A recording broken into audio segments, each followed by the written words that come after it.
Assalamualaikum and good morning. I am Naguib from Physiology Department. First of all, I would like to introduce Dr. Wan Noor Asyiqin, our lecturer who recently joined us 2 months back. She obtained her BSc from in BioHealth, Master of Medical Science also from and this morning she is going to sensory neural hearing loss and how to overcome the problems related to tedious and time-consuming detection of this condition. So without any delay, I would like to invite Dr. Asyiqin to present her talk. Yeah, please, Dr. Asyiqin. Assalamualaikum and good morning. My name is Asyiqin binti Rasidi. Today I'll talk about simplified cochlear frequency selectivity assessment for hearing loss screening. Okay, currently hearing loss is on the rise. According to the World Health Organization, over 1.5 billion people suffer from different types of hearing loss in this year alone. And this figure represents nearly 20% of world population, and the prevalence is estimated to rise to more than 2.5 billion by 2030. And the figure on the right, which was taken from the World Report on Hearing to 2021, reveals that about 1.15 billion people worldwide are living with mild hearing loss. And recent research has shown that unsafe listening practices associated with personal listening devices are among the main factors contributing to the hearing loss, especially in young individuals. And this specific type of hearing loss is known as noise-induced hearing loss, which falls under category of sensory neural hearing loss. And this type of hearing loss can be permanent, as the sensory have cells in the cochlea and the auditory nerve fibers lack the ability to regenerate. Okay, the impacts of hearing loss extends to various aspects of life, and the greatest impact was in listening and communication, where people with hearing loss often require others to repeat themselves, and people with hearing loss also having difficulties in maintaining conversations. In education, there is a higher risk of dropping out of school and also a lower likelihood of pursuing higher education.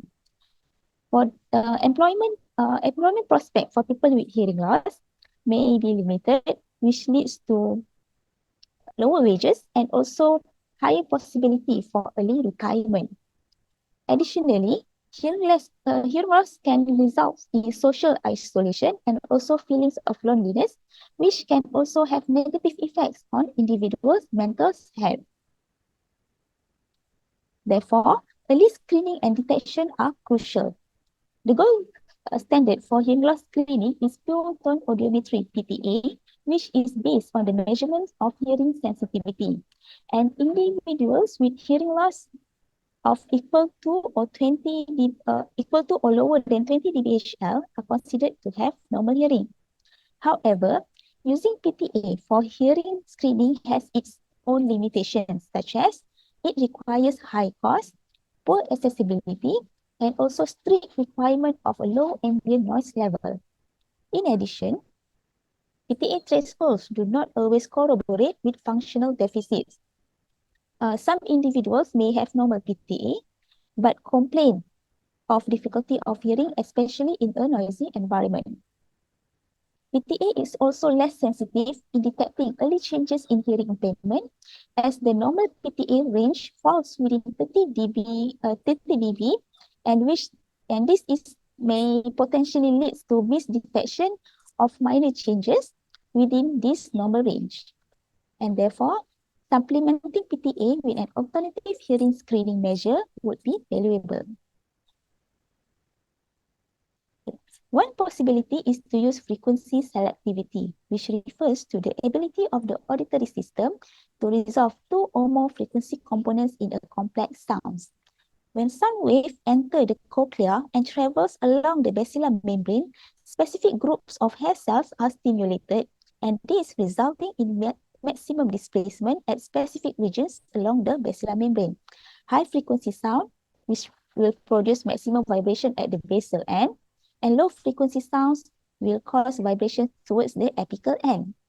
And these maximum vibrations, also known as the tuning of the basilar membrane, can be represented as a series of overlapping bandpass auditory filter. And usually, frequency selectivity is characterized based on the tuning of this filter. Auditory filter measurements are commonly obtained using auditory masking, which refers to a process by which audibility of a sound is partially or completely interfered by the presence of another sound, the masker. And this technique involves measuring the mask threshold, which is the lowest level of a mask sound needed to make that sound audible to the listener in the presence of a masker. For example, in this diagram, without the noise, we can see that the threshold to detect the sound is lower, which is at 10 dB SPL. And this threshold is known as absolute threshold, which is usually measured during PTA testing. However, with the presence of background noise, it becomes difficult to detect the signal as there is more masking from noise, and this resulting in higher mask threshold, which is known as the mask threshold.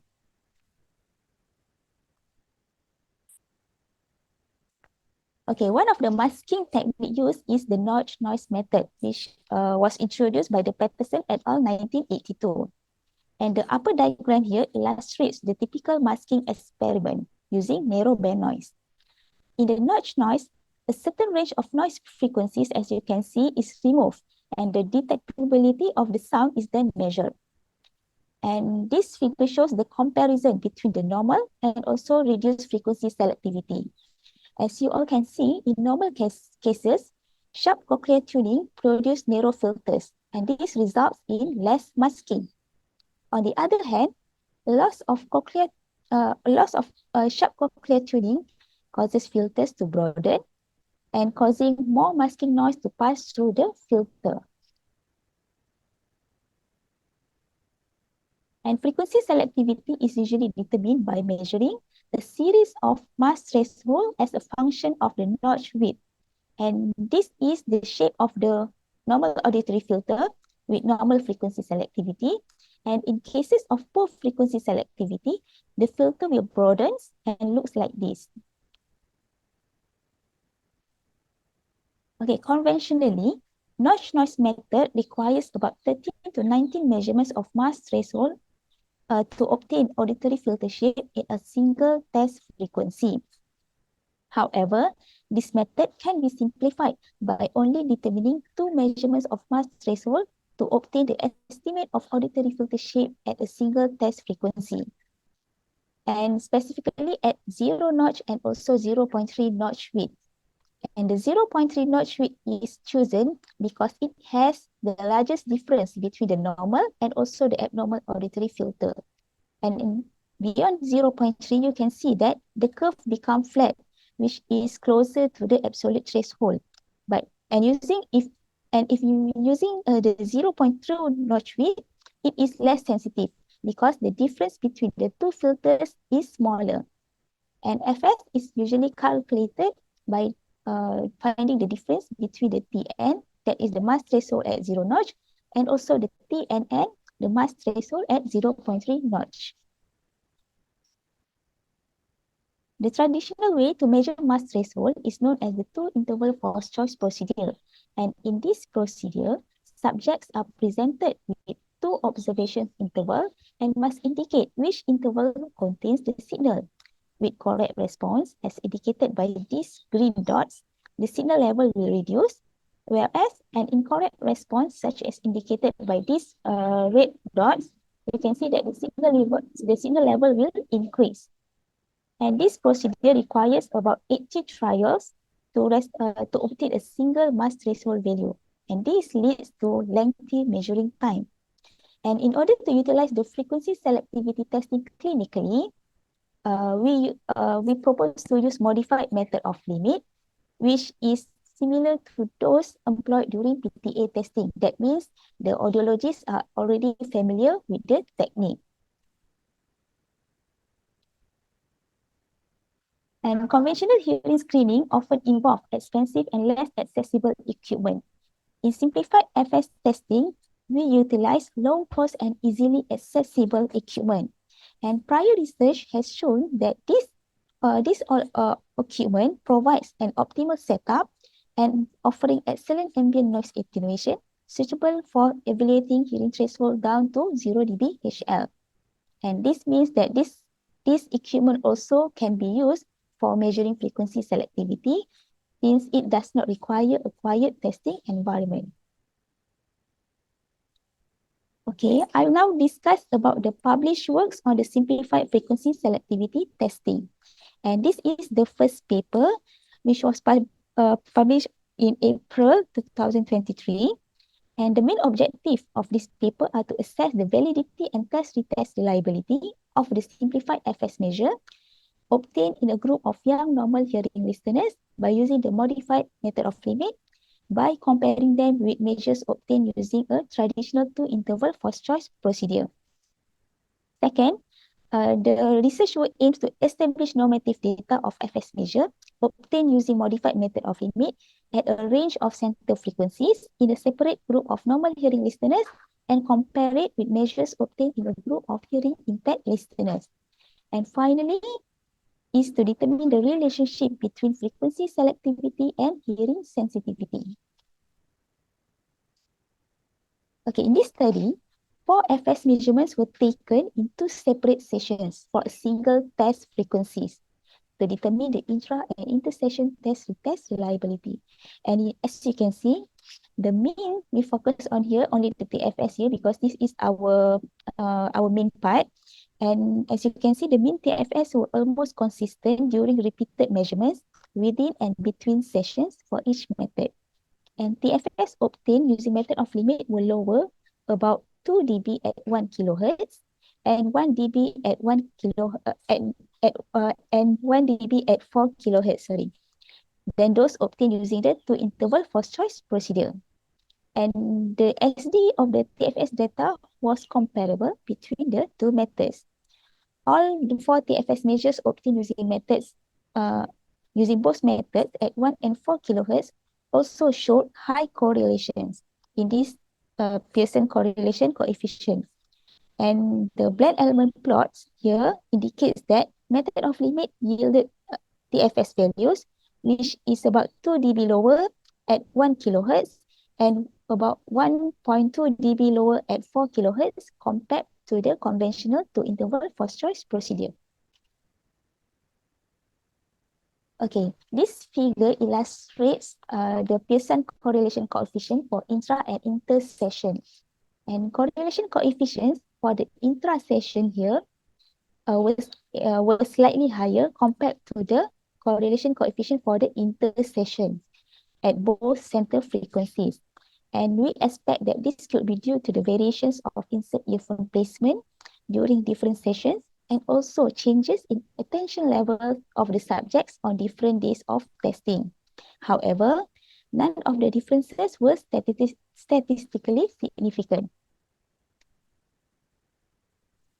Okay, next is the blend element plots for intra and also intersession at 1 and 4 kilohertz. And the result shows that the intersession 95% limits of agreements, the width here, was slightly larger compared to the width for the intersection was slightly larger compared to the intra-sessions. And this indicates slightly higher test-to-test variability when participants were tested on different days.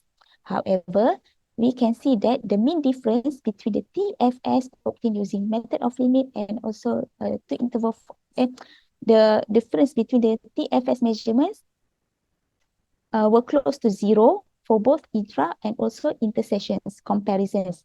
And this indicates that the variability of the measurements were mostly random and also learning effects with the successive measurements were negligible.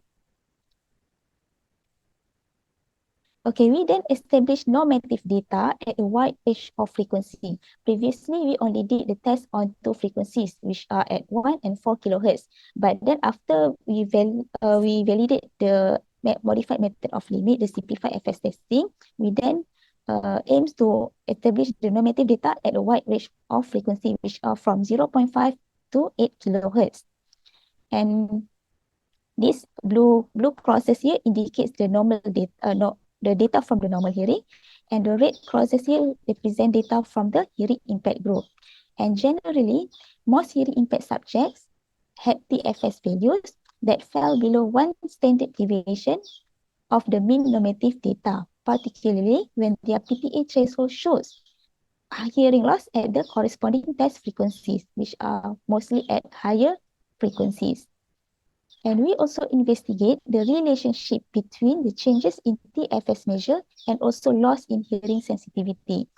And linear regression analysis showed that 10 dB increase in quiet threshold, the hearing sensitivity, could lead to 5 dB reduction in the frequency selectivity. But this only accounts for 56% of the observed variance. Okay, next is the second paper.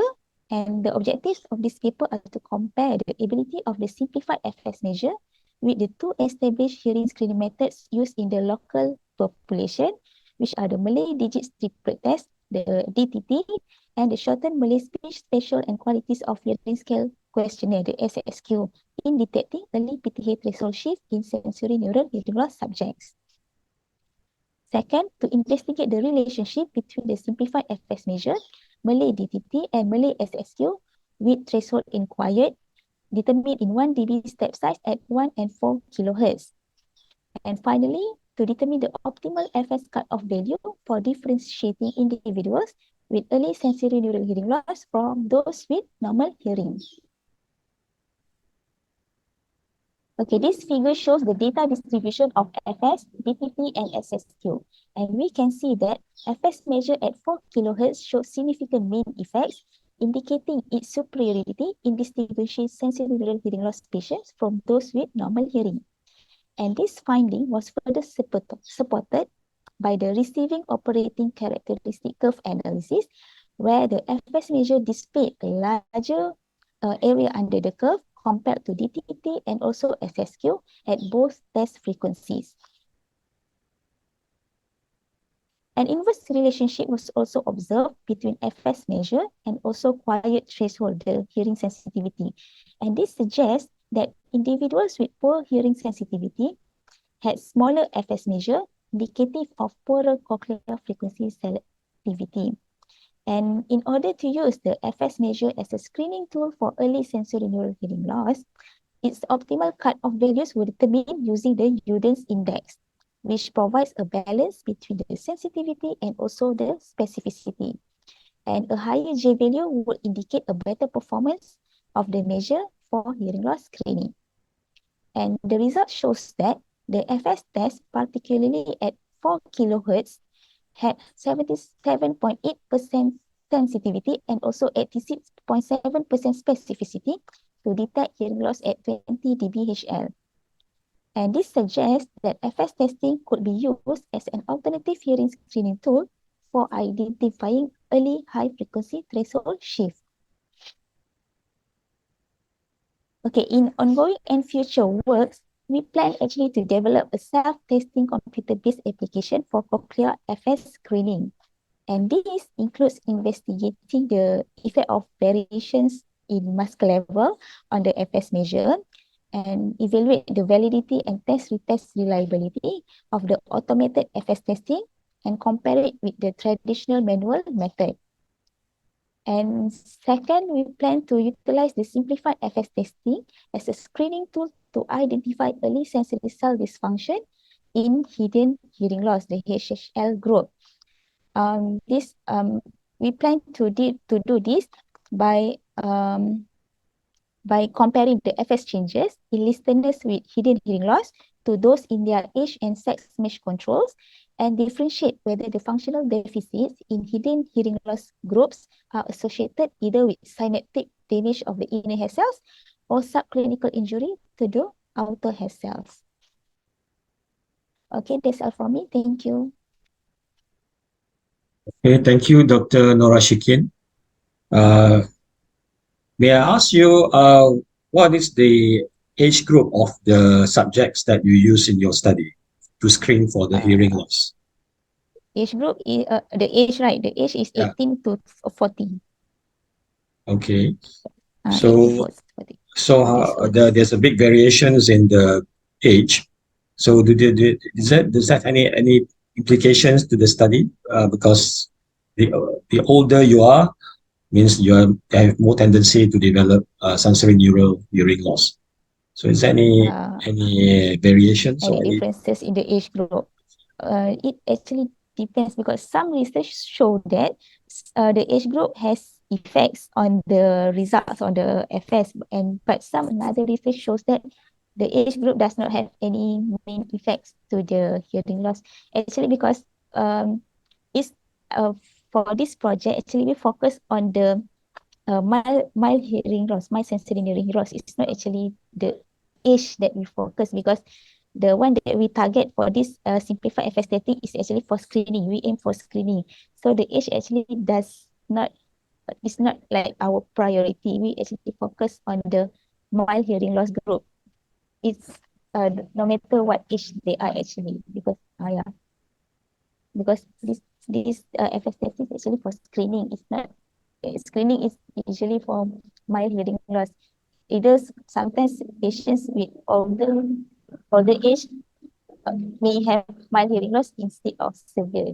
Sometimes the patient with older age may have better hearing compared to the younger one because the younger one nowadays the lifestyle, right, they tend to use the increased use of personal listening devices. So sometimes the younger age also have severe hearing loss compared to the older age.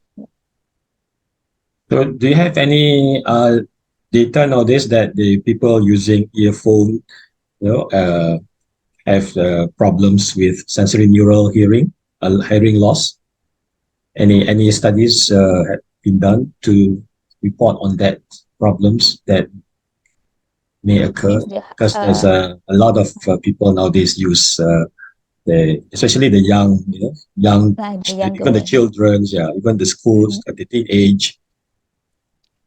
Okay, actually that one is currently it is actually an ongoing work because right now we plan to calculate the noise exposure level and also to exposure level in their daily listening and also their FS value. That one is actually is ongoing work currently. We are currently planning to do that one. Okay, Previously, there's a that question from Prof. Victor. How is the findings from your study is able to benefit the general public? okay, the finding. Okay, maybe the finding can aims to educate people that uh, this mild hearing loss, if not treated or if not detected early, can lead to permanent hearing loss. So we plan to educate people that actually, even though you have normal hearing, but if you have okay, even though you have normal PTA, normal audiogram, but if you have hearing difficulty, especially in noisy environment, you should not be taken it like taken it for granted, yeah, because it may lead to other subclinical injury actually. Means we want to educate people that actually there's another types of hearing loss deficits instead of only the loss of hearing sensitivity alone. Because sometimes people not aware about that because the gold standard for the hearing loss screening is actually only based on PTA, the hearing in a quiet environment. Like that, yeah. I actually want to educate people. Yeah. Okay. And then another question, also from Prof. Victor. Are you able to develop an app to detect early hearing loss? Is there any Okay, plan on that that? one. Okay, that one is actually the our future work. That one is actually is still under discussions, and we plan to develop an app that use this simplified FS testing, uh, and incorporate it in the clinical environment, clinical setting. Yeah, actually, this one is yeah, we plan to develop an app, yeah, for simplified FS testing, but it's currently ongoing. Currently, we are currently doing it. Currently under discussion. This one. Question from Prof. Tunkusara. How does early detection help the patient? Can you answer that? Oh, okay. Early detection may help the patients by maybe we can it's not really okay. We cannot treated the sensory neural hearing loss because it is related with the hair cells, the sensory cells that may not be able to regenerate back. But we at least can can give what we call we actually can, I mean, can uh actually can educate them to take better care, take better precautions of their hearing, maybe by reducing the amount of the personal listening device usage, or prevent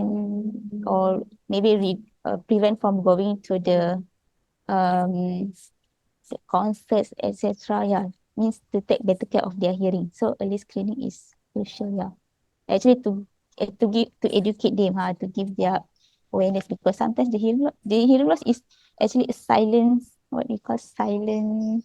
It's not really it's a, means it's not easily detected by the PTA actually. Yeah. So yeah, we plan to educate. Early screening may help to prevent them, prevent their hearing from worsening. Okay.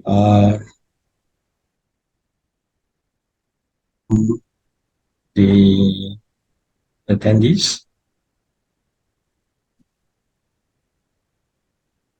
So you're planning to develop a simplified device ultimately, right?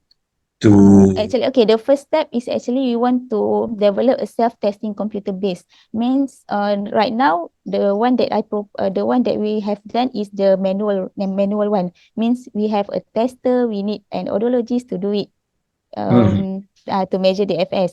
But right now we plan to develop a self-testing, means the automated one.